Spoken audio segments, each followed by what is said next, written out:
Hello students, Bhagwati PG college की BA part second year राजनीति विज्ञान की कक्षा में आपका स्वागत है।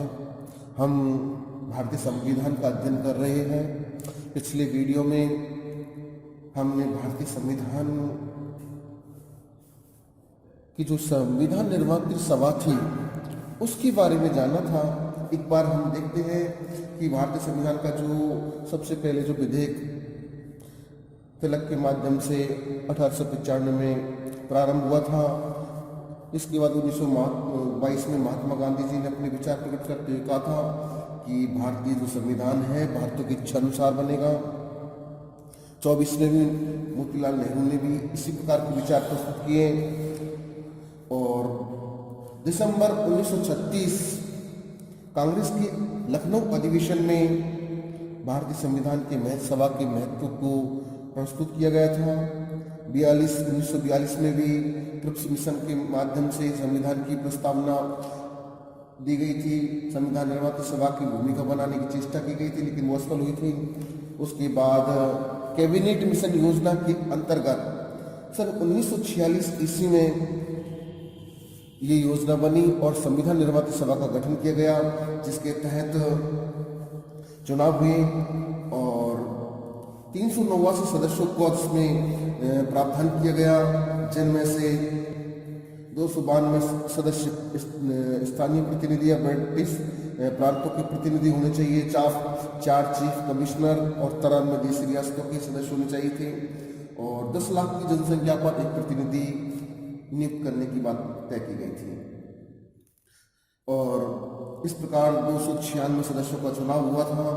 इस चुनाव में 73 सदस्य मुस्लिम लीग को प्राप्त हुए थे, लेकिन उन्होंने इस संविधान सभा का बहिष्कार किया और इस प्रकार विरोध और समर्थन के चलते 9 दिसंबर 1946 को संविधान सभा की प्रथम बैठक हुई थी और सच्चिदानंद सिन्हा को उस संविधान सभा का अस्थायी सदस्य चुना गया। 11 दिसंबर 1946 को राजेंद्र प्रसाद जी को स्थायी अध्यक्ष चुना गया। तो ये हमने पिछले वीडियो में अध्ययन किया था। अब आगे इसके बारे में हम भारतीय संविधान के बारे में मालूम करते हैं। तो देखिए कि इस प्रकार भारतीय संविधान की प्रस्तावना हो रही थी। 11 दिसंबर को जब राजेंद्र प्रसाद जी को स्थायी अध्यक्ष चुना गया, तो उसके बाद नेहरू जी ने 13 दिसंबर 1946 को जो था प्रस्तावना थी उसको प्रस्तुत किया गया और 29 अगस्त, ध्यान दीजिए, इसके बाद जो प्रारंभ होता है हमारा 29 अगस्त 1947 को संविधान सभा ने प्रारूप समिति को नियुक्त किया गया। क्या किया? 29 अगस्त 1947 को क्या किया गया था? संविधान सभा ने एक प्रारूप समिति नियुक्त की।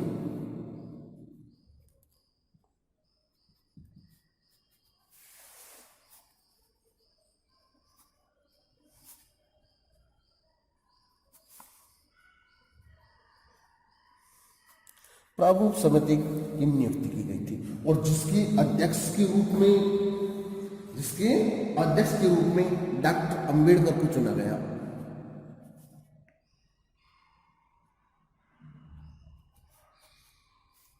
डॉक्टर अंबेडकर को उसका अध्यक्ष चुना गया। इस प्रकार भारतीय संविधान में विभिन्न समिति विचार प्रावधानों के माध्यम से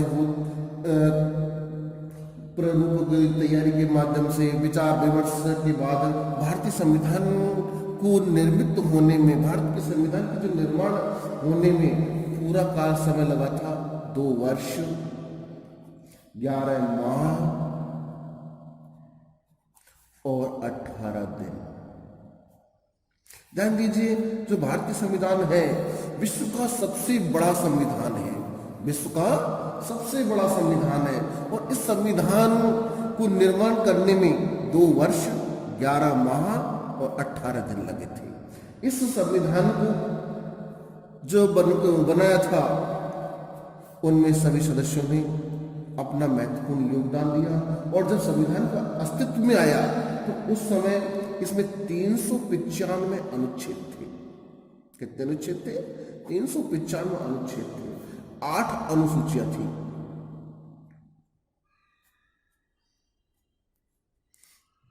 8 अनुसूचियां थी, 8 अनुसूचियां थी। और संविधान का जो कुछ भाग है वो 26 नवंबर 1949 को लागू कर दिया था। कुछ भाग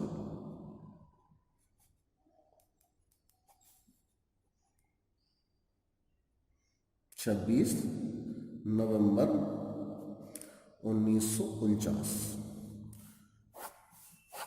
यानी जो हम अब नवीन 2014 के माध्यम की बात बना रहे हैं, 26 नवंबर को जो संविधान दिवस मनाते हैं, तो उसमें 26 नवंबर 1949 को संविधान का कुछ भाग लागू कर दिया और बाकी का शेष भाग आप जानते ही हैं 26 जनवरी 1950 को हमारा जो संविधान है पूर्ण रूप से लागू कर दिया गया था। अब हालांकि जो संविधान बना था बहुत से विद्वानों ने विचार किया कि जो हमारे संविधान निर्माता सभा थी वो भारतीयों की नहीं थी, वो जैसे उसका निर्माण अंग्रेजों ने करवाया था।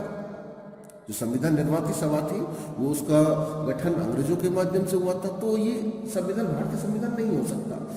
इसकी तर्क के भी बारे में बहुत सारे विचारकों ने अपने ये तर्क प्रस्तुत किए, लेकिन इस तर्क को भी 1952 की जो प्रथम आम सभा चुनाव हुए थे उन आम सभा चुनाव में उस तर्क को भी अस्वीकार कर लिया गया, क्योंकि 1952 में, ध्यान दीजिए, 1952 में जो प्रथम आम चुनाव हुए थे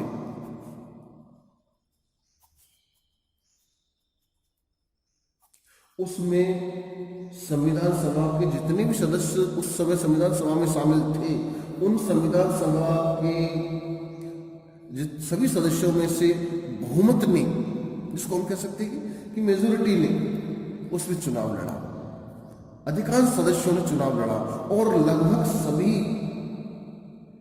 जो संविधान निर्माता सभा में मौजूद थे उस लगभग सभी उस आम चुनाव में जीत कर आए। तो इससे ये साबित होता है कि उनकी लोकप्रियता पहले भी थी और बाद में भी थी, और भारतीय जनता का भरोसा उन पर अंग्रेजों के समय पर भी था और आज़ादी के बाद भी रहा। इस आधार पर वो तर्क को वहीं खंडित कर दिया गया। तो इस प्रकार ये भारतीय संविधान सभा का निर्माण हुआ और 26 जनवरी 1950 को भारतीय संविधान पूर्ण रूप से लागू हुआ था। उसका आंशिक भाग या कुछ भाग 26 नवंबर 1949 में लागू कर दिया था। तो ये भारतीय संविधान की संक्षिप्त परिचय सा हुआ कि किस प्रकार वो निर्मित हुआ। अब आगे हम भारतीय संविधान का परिचय आपको देते हैं।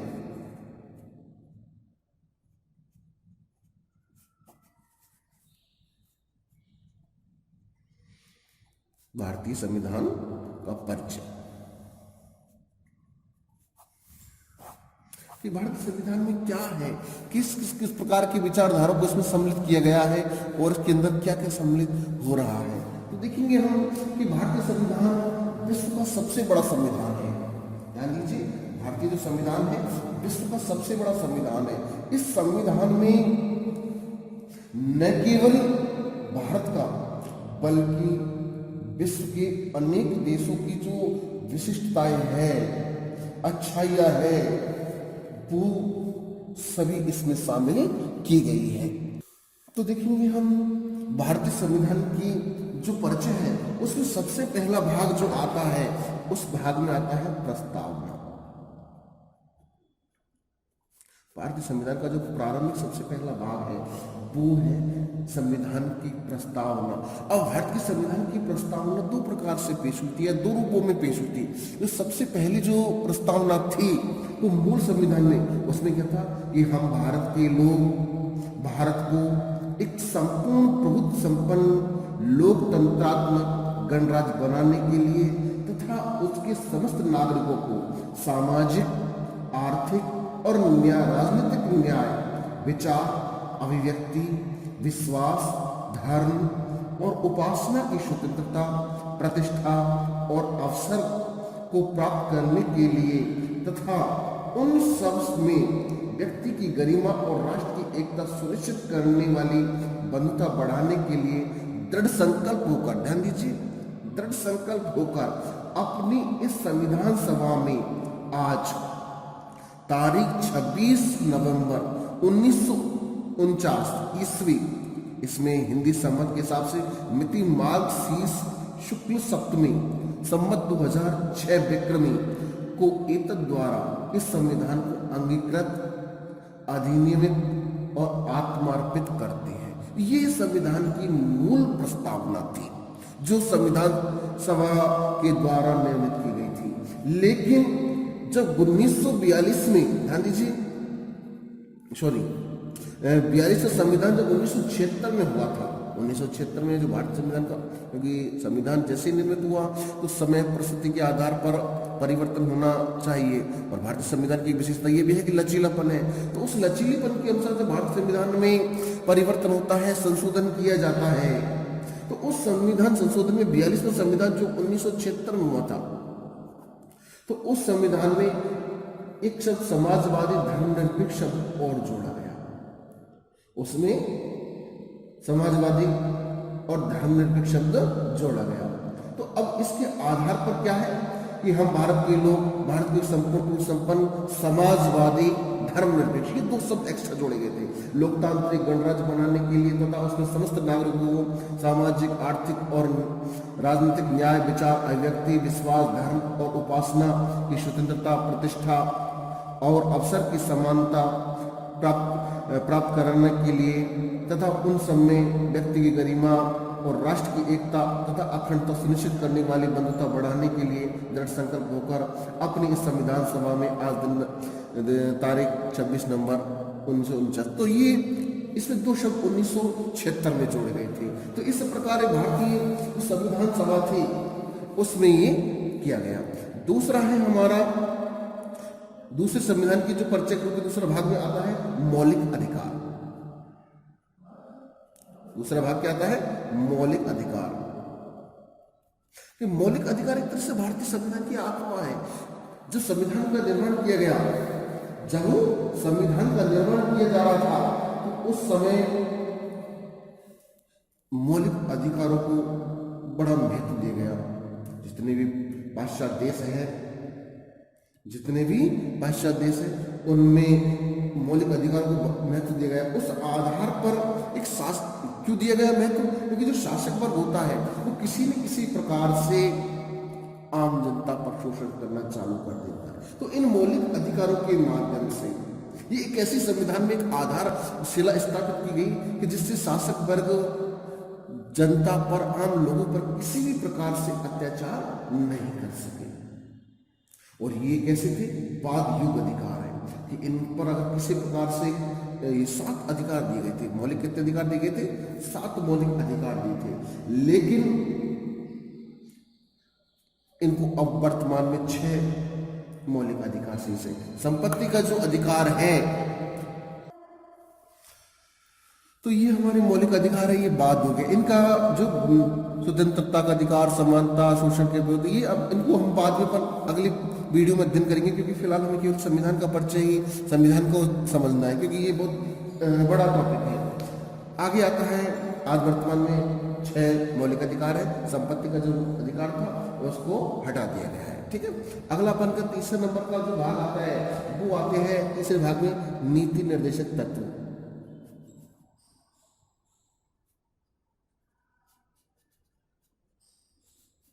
नीति निर्देशक तत्व, इस नीति निर्देशक तत्व में एक राज्य कैसा लोकप्रिय हो सकता है, लोक कल्याण का राज्य बनाने के लिए सरकार पर, राज्य पर कुछ कर्तव्य दिए गए हैं। उसमें मौलिक अधिकार ये एक तरह से अधिकार ही है, लेकिन ये मौलिक अधिकार की श्रेणी में नहीं आते हैं, तो उनको इसके तीसरे भाग में शामिल किया गया है। उसके बाद आता है चौथे भाग, इसके संविधान के चौथे भाग में जो संविधान निर्मित किया गया था, संघीय कार्यपालिका। संघीय कार्यपालिका, हम चूंकि संविधान का परिचय प्राप्त कर रहे हैं कि संविधान में किस किस प्रकार से क्या क्या है, तो चौथे भाग में क्या आता है? संघीय कार्यपालिका। और संघीय कार्यपालिका में कौन आते हैं सबसे पहले? राष्ट्रपति। राष्ट्रपति कि भारतीय जो संघीय कार्यपालिका संघ है नहीं, क्योंकि भारत राज्यों से मिलकर संघ बना हुआ है, तो संघ जो केंद्र की सरकार है उसमें कार्यपालिका में राष्ट्रपति का चुनाव कैसे होता है, राष्ट्रपति कौन बन सकता है, उसके संबंध में क्या योग्यता होनी चाहिए, उसे क्या कर्तव्य है, क्या अधिकार है, उसके सारों का विवरण संघीय कार्यपालिका में दिया गया है। उसके बाद उसकी निर्वाचन की विधि, राष्ट्रपति की जो निर्वाचन है उसके निर्वाचन की विधियां है, उससे संबंधित जो कुछ भी है शक्ति है, उन सभी का वर्णन यहाँ दिया गया है। उस 5वें नंबर के बाद फिर संविधान में 6वें नंबर पे आते हैं संघीय संसद। संघीय संसद क्योंकि हम संसद है, क्योंकि जो दिल्ली में जो केंद्र सरकार है वो संसद है।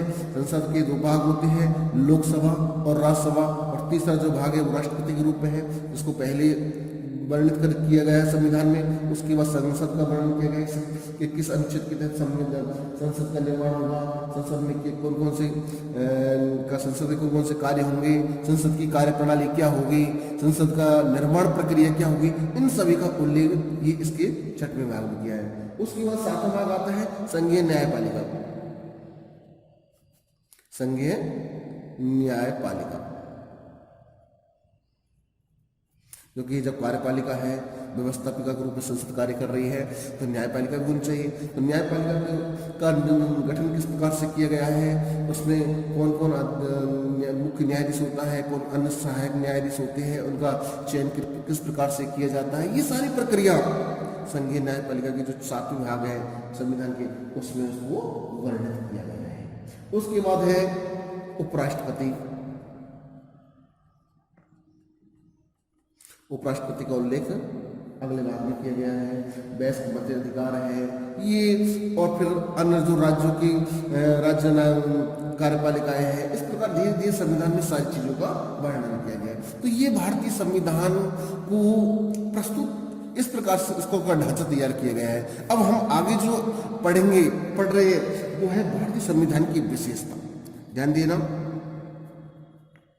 भारतीय संविधान की विशेषताएं, इनको हम पढ़ेंगे। तो भारतीय संविधान विश्व का, ध्यान रखना, विश्व का सबसे बड़ा संविधान है जिसको 2 वर्ष 11 माह और 18 दिन में जाके निर्मित किया गया है, और जिसके निर्माण करने में लगभग 64 लाख रुपए खर्च हुए हैं। तो ऐसे भारतीय संविधान की विशेषता भी विश्व में अनोखा है। ये अनोखा संविधान है, और इस संविधान में क्या सम्मिलित किया गया है, किस किस प्रकार से इसकी विशेषता है, ये हमको जानना है। तो देखिए, भारत का सबसे बड़ा संविधान है, उसकी पहली विशेषता है लोकप्रिय प्रभुसत्ता पर आधारित संविधान। ध्यान दीजिए, पहली इसकी सबसे बड़ी विशेषता क्या है? लोकप्रिय प्रभुसत्ता पर आधारित संविधान।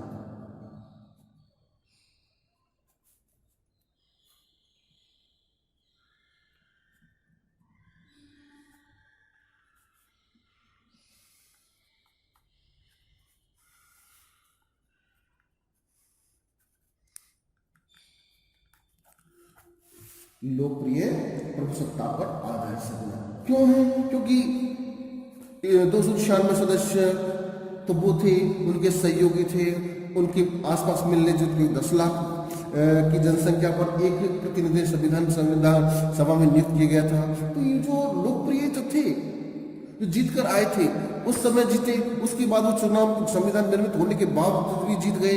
इस प्रकार वो लोकप्रिय लोगों के द्वारा निर्मित किया गया था। तो ऐसा संविधान जब लोकप्रिय जनता प्रतिनिधि उसका सर्जन कर रहे हैं तो लोगों के लिए ही करेंगे। तो इसलिए भारतीय संविधान की पहली विशेषता ये है कि लोकप्रिय प्रभुसत्ता पर आधारित संविधान है। दूसरी सबसे बड़ी विशेषता ये है कि निर्मित संविधान है, लिखित संविधान है, और सबसे बड़ा संविधान है। लिखित भी है हमारा, निर्मित भी है, क्योंकि निर्मित किया गया है, और बड़ा सबसे बड़ा संविधान है जिसमें 395 अनुच्छेद है। जहाँ अमेरिका में इंग्लैंड है, इंग्लैंड का संविधान है 12वीं शताब्दी से चला आ रहा है, लेकिन वह केवल परंपराओं पर आधारित है।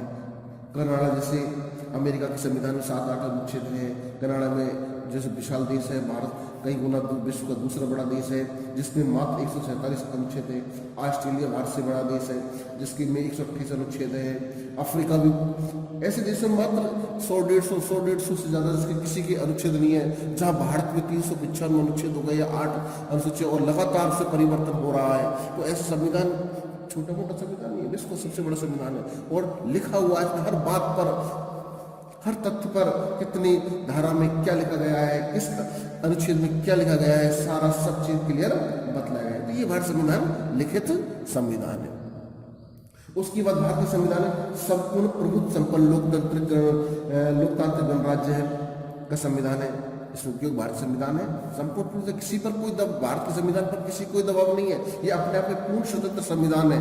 इस पर किसी प्रकार का अन्य बाहरी या आंतरिक दबाव नहीं है। समाजवादी राज्य ये संबंधित है क्योंकि भारत का संविधान समाजवादी राज्य पर आधारित संविधान है, क्योंकि किसी न कोई बड़ा है इस देश के संविधान के अनुसार और न ही कोई छोटा है। तो समाजवादी राज्य के आधार पर संविधान है। धर्मनिरपेक्ष, इससे संविधान से भारत कैसा बनता है? धर्मनिरपेक्ष राज्य बनता है जिसमें किसी धर्म को, सब धर्म अपने अपने अनुसार मान्य है। हर व्यक्ति अपनी इच्छा और आस्था के अनुसार अपने धर्म को अपना सकता है। उसे किसी प्रकार से बाध्य नहीं किया जा सकता। उसको धर्म परिवर्तन करने के लिए या मानने के लिए या नहीं मानने के लिए विवश नहीं किया जा सकता है। वो चाहे तो आस्तिक रह सकता है, चाहे नास्तिक रह सकता है। उसे किसी प्रकार का कोई दबाव नहीं दिया जा सकता है।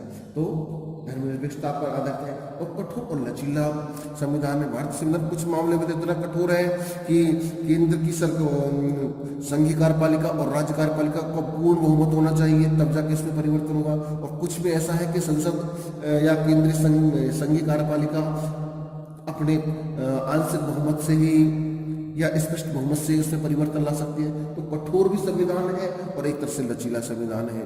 तो ऐसा भारतीय संविधान में भी बड़ी सुगमता से प्रस्तुत किया गया है, बड़ी सजगता से संविधान संशोधन किया जा सकता है। यहाँ की संविधान की अगली विशेषता क्या है कि संसदात्मक शासन व्यवस्था को अपनाया गया है कि जनता के प्रतिनिधि संसद में चुन के भेजेंगे, वो संसद में सामूहिक रूप से काम करेंगे और संसद में लोकसभा के प्रति वो जिम्मेदार रहते हैं। एकात्मक और संघात्मक का सम्मिश्रण किया गया है। जैसे इंग्लैंड में एकात्मक संविधान है, उसमें सारी व्यवस्था केंद्र पर आधारित होती है, लेकिन यह भारत में न तो पूर्ण रूप से केंद्र पर है और न ही राज्य पर है। आवश्यकता पड़ने पर पूर्ण रूप से केंद्र पर सारी सत्ता अधिकार हो जाती है और शांति काल में राज्य और केंद्र दोनों अलग अलग अपने अपने शासन व्यवस्था को संचालित कर लेते हैं। तो संघात्मक शासन व्यवस्था भी नजर आती है और एकात्मक भी नजर आता है। न्यायपालिका का सर्वोच्च महत्व दिया गया है, क्योंकि जब संविधान में विवाद की स्थिति होती है, किसी प्रकार से मुद्दे पर टकराव की स्थिति पैदा हो जाती है, तो संविधान की सर्वोच्चता को बड़ा महत्व दिया गया है। और संविधान जो निर्णय देता है, संविधान की जो व्याख्या करेगा वही अंतिम तथ्य रहेगा, अंतिम बात वही मानने वाली रहेगी। तो इस प्रकार भारतीय संविधान की बहुत सारी विशेषताएं, नीति निर्देशक तत्वों को इसमें शामिल किया गया है, मौलिक अधिकारों को शामिल किया गया है, सांप्रदायिक प्रतिनिधि को महत्व, पिछड़े वर्ग है, जो दलित वर्ग है या फिर आर्थिक आधार पर या फिर कह सकते हैं हम पिछड़े वर्ग भी कह सकते हैं, उन सभी को महत्व दिया गया है। एकल नागरिकता का महत्व उसमें अपनाया गया है। सामाजिक समानता को महत्व संविधान में दिया गया है। लोक कल्याण के राज्य की स्थापना करने पर महत्व दिया गया है। तो इस प्रकार भारतीय संविधान सभा में संविधान के माध्यम से सभी को महत्व दिया गया है। राष्ट्र की भावना पर, प्रबलता पर बल दिया गया। ऐसे भारतीय संविधान की बहुत सारी विशेषता है जिनका हम चर्चा समय के आधार पर करेंगे या पाठ में जहाँ उसका प्रसंग आता है उन आधारों पर उन सारी विशेषताओं को एक प्रकार से समझाते चल जाएंगे। आज के लिए इतना ही, धन्यवाद।